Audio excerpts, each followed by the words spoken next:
Top stories now. Police say a report of shots fired at Westroads Mall was actually a fight. OPD says this broke out outside Von Mar. Officers found no shooter, no evidence of shots fired. No arrests were made.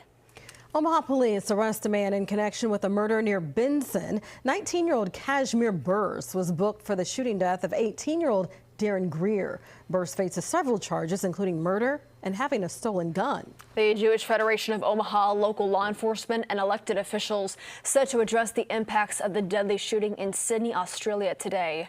Representatives from synagogues will also attend. Nebraska's Department of Education has a new strategic plan aimed at improving higher proficiency rates in reading, writing, and math.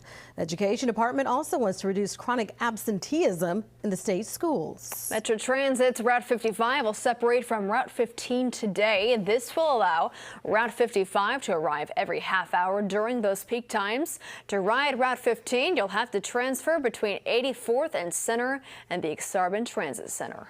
Well, Nebraska volleyball's quest for a national championship falls short after a 5-set loss to Texas A&M. The Huskers finished their season 33-1.